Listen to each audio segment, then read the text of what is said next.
Shalom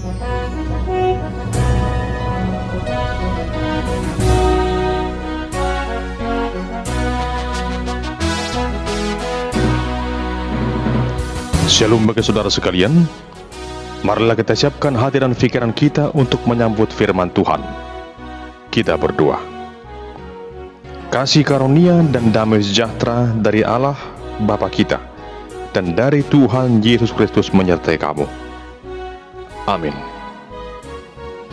Jemaat yang dikasihi Tuhan, firman Tuhan yang menjadi nas khotbah dalam ibadah kebaktian rumah tangga, yaitu epistel Minggu Jubilate tanggal 30 April tahun 2023. Diambil dari kitab Injil Yohanes pasal yang ke-10, ayat yang pertama hingga ayat yang ke-10. Beginilah firman Tuhan. Aku berkata kepadamu, sesungguhnya siapa yang masuk ke dalam kandang domba dengan tidak melalui pintu, tetapi dengan memanjat tembok, ia adalah seorang pencuri dan seorang perampok. Tetapi siapa yang masuk melalui pintu, ia adalah gembala domba. Untuk dia, penjaga membuka pintu dan domba-domba mendengarkan suaranya, dan ia memanggil domba-dombanya masing-masing menurut namanya dan menuntunnya keluar. Jika semua dombanya telah dibawanya keluar, ia berjalan di depan mereka, dan domba-domba itu mengikuti dia, karena mereka mengenal suaranya. Tetapi seorang asing pasti tidak mereka ikuti, malah mereka lari daripadanya, karena suara orang-orang asing tidak mereka kenal. Itulah yang dikatakan Yesus dalam perumpamaan kepada mereka. Tetapi mereka tidak mengerti apa maksudnya. Ia berkata demikian kepada mereka. Maka kata Yesus sekali lagi, Aku berkata kepadamu, sesungguhnya Akulah pintu ke domba-domba itu. Semua orang yang datang sebelum Aku adalah pencuri dan perampok, dan domba-domba itu tidak mendengarkan mereka. Akulah pintu. Barang siapa masuk melalui Aku, ia akan selamat, dan ia akan masuk dan keluar dan menemukan padang rumput. Pencuri datang hanya untuk mencuri dan membunuh dan membinasakan. Aku datang supaya mereka mempunyai hidup dan mempunyainya dalam segala kelimpahan. Demikian pembacaan firman Tuhan yang menjadi nas khotbah dalam ibadah kebaktian rumah tangga, epistel Minggu Jubilate tanggal 30 April tahun 2023, dengan tema bersukacita karena pemeliharaan Tuhan. Jemaat yang dikasihi Kristus, berbagai upaya dilakukan Tuhan Yesus untuk menjelaskan kepada orang banyak tentang kerajaan Allah. Lewat khotbah, lewat perumpamaan, Yesus memberitakan bahwa kerajaan Allah sudah dekat. Dan lewat pengajarannya itu, Yesus mengharapkan agar semua orang semakin mengenal dan semakin percaya akan Allah yang Esa itu, akan keselamatan yang dibawa oleh Kristus ke tengah-tengah dunia ini. Berbagai ungkapan tentang kesiapaan Yesus ia sampaikan dalam kitab Injil ini. Yesus berkata bahwa Dia adalah jalan, kebenaran, dan hidup. Tuhan Yesus juga berkata bahwa Dia adalah kebangkitan. Ia juga adalah roti hidup. Dia juga merupakan gembala yang baik. Yesus juga berkata bahwa Dia adalah pokok anggur yang benar. Dan dalam perikop ini, Tuhan Yesus berkata bahwa Dia adalah pintu. Semua gelar tersebut hendak menjelaskan berbagai penyataan Tuhan Yesus di hadapan orang banyak tentang kesiapaan dirinya, bahwa Dia merupakan sosok pribadi yang sungguh berpengaruh.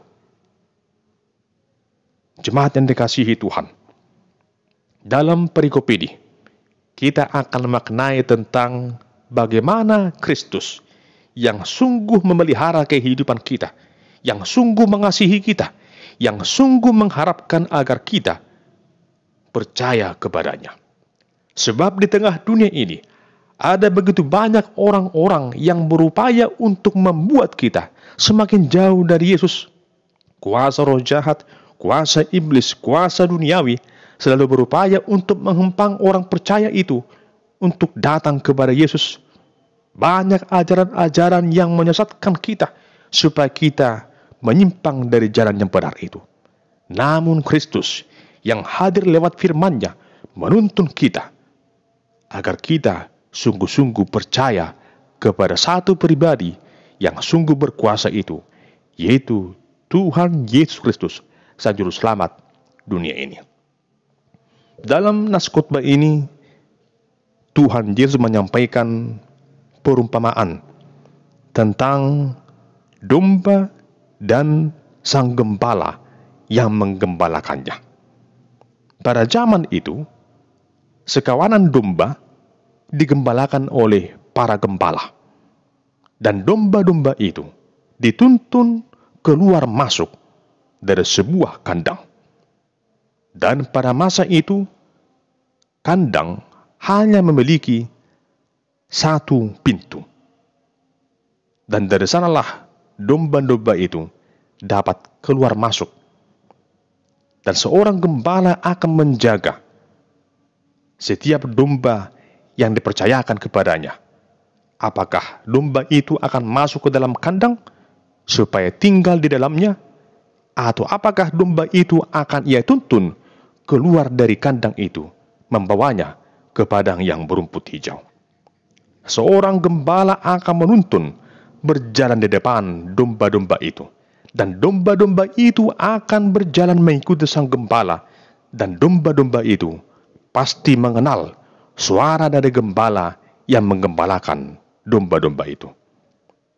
Jemaat yang dikasihi Tuhan, di sini kita dapat melihat bagaimana wujud dari kandang itu yang hanya memiliki satu pintu, dan yang hanya diperkenankan menuntun domba itu hanyalah sang gembala yang menggembalakan domba itu.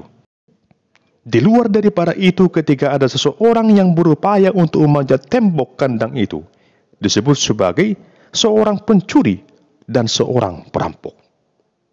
Hingga saat ini juga kita memahami hal yang demikian, bahwa pencuri pasti masuk dari tempat yang tersembunyi dan dalam waktu-waktu yang tidak diketahui oleh sang pemilik rumah tersebut. Tidak ada orang yang tahu kapan pencuri datang ke sebuah rumah. Jika tahu, tentu itu bukan pencuri namanya. Dan demikian juga pada zaman itu, Yesus menegur para ahli-ahli Taurat, orang-orang Yahudi, orang-orang Farisi yang benci dengan Yesus, yang mengajarkan ajaran yang palsu, yang menyesatkan orang banyak pada masa itu. Yesus berkata lewat perumpamaan ini bahwa merekalah yang disebut sebagai pencuri itu, yang tidak menunjukkan pengajaran yang sebenarnya, yang menuntun domba-domba itu justru ke jalan yang menyesatkan. Jemaat yang dikasihi Kristus, namun di tengah situasi yang demikian, Tuhan Yesus hadir sebagai pintu di mana domba-domba itu akan dapat masuk ke dalam kandang dan juga keluar dari kandang itu. Hanya lewat Dialah domba-domba itu dapat merasakan kenyamanan. Artinya, lewat penjabaran itu, Tuhan Yesus hendak mengatakan bahwa Dialah satu-satunya Sang Juru Selamat, Sang Gembala Agung yang baik itu, pintu utama itu, yang menjadi satu-satunya jalan menuju keselamatan dan hidup yang kekal itu. Jemaat yang dikasihi Kristus, di sini kita juga perlu belajar dari apa yang dikatakan Tuhan Yesus tentang bagaimana sikap dari domba-domba itu yang tahu, mengenal, dan memahami siapa gembalanya. Demikianlah juga setiap orang percaya harus sungguh-sungguh tahu, sungguh-sungguh mengenal, dan sungguh-sungguh mau mendengarkan suara dari sang gembala yang berseru kepadanya, yang menuntunnya ke jalan yang benar itu. Jangan sampai domba-domba itu tidak mau mendengarkan suara gembalanya. Ada kalanya orang-orang pada zaman sekarang ini tidak mau dengar-dengaran akan firman Tuhan. Banyak orang yang merasa bahwa firman Tuhan itu adalah bagi orang lain. Firman Tuhan itu bukan untuk dirinya. Banyak orang yang keberatan mendengarkan firman Tuhan, yang tidak mau ditegur, yang tidak mau dituntun. Ingatlah bahwa sang gembala itu juga memiliki tongkat dan gada yang dipakai untuk menuntun domba-domba itu, dan juga dipakai sekali-kali untuk mengingatkan domba-domba itu agar mereka jangan tersesat. Demikian juga hidup kita hingga saat ini.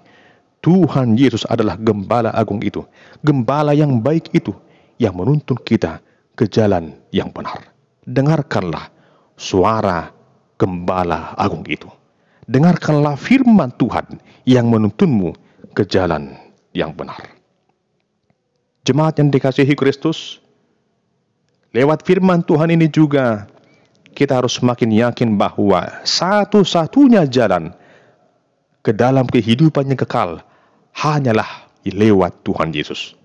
Sekalipun mungkin di tengah dunia ini ada begitu banyak pintu-pintu yang lain, namun hanya ada satu pintu utama, satu pintu yang sungguh-sungguh menghantarkan kita ke kehidupan yang kekal, yaitu Kristus, sumber keselamatan itu sendiri.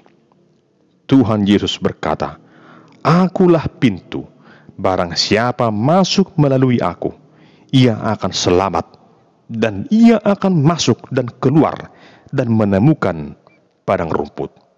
Ketika kita ingin beroleh hidup kekal, ketika kita ingin beroleh hidup penuh dengan sukacita dan damai sejahtera di tengah dunia ini, terlebih untuk kehidupan yang kekal nantinya, datanglah pada Yesus, sebab dialah pintu satu-satunya ke jalan hidup yang kekal itu.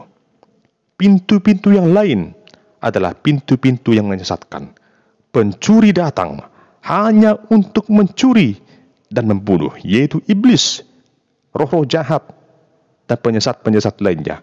Semua hanya ingin mengelabui, semua hanya ingin memprovokasi, semua hanya ingin menyesatkan.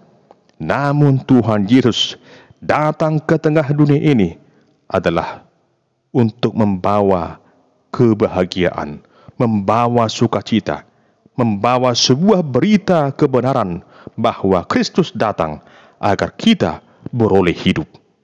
Dan kita mempunyai kehidupan itu dalam segala kelimpahan yang Tuhan perkenankan untuk boleh kita miliki. Oleh karena itu, jemaat yang dikasihi Kristus, bersukacitalah, karena pemeliharaan Tuhan itu sungguh nyata. Dari dulu, sekarang, dan sampai selamanya. Tuhan Yesus tak pernah membiarkan kita seorang diri saja di tengah dunia ini, sebab Dia adalah gembala agung kita, gembala yang baik itu, gembala yang memelihara kehidupan kita, gembala yang membawa kita ke padang rumput yang hijau, dan juga memberikan air supaya kita merasakan kesejukan dalam hidup ini. Dan Dialah pintu satu-satunya jalan kebenaran dan hidup, agar kita beroleh hidup yang kekal, beroleh keselamatan, karena Kristus adalah satu-satunya sumber keselamatan itu. Percayalah kepadanya, dan sungguh-sungguh yakinlah bahwa saudara, kita semua yang percaya kepada Kristus Sang Juru Selamat hidup kita, telah beroleh sukacita, karena Tuhan memelihara dan menjagai serta memberkati kehidupan kita sekarang dan untuk selama-lamanya. Amin. Kita berdoa. Ya Tuhan Allah Bapa kami bersyukur buat anugerah-Mu yang menyatakan keselamatan itu dalam diri Tuhan Yesus, Sang Gembala Agung kami. Dialah satu-satunya jalan ke dalam kehidupan yang kekal. Kristus adalah pintu menuju hidup yang kekal itu. Tuntun kami ya Tuhan untuk selalu percaya hanya kepada Kristus, Sang Juru Selamat kehidupan kami. Amin.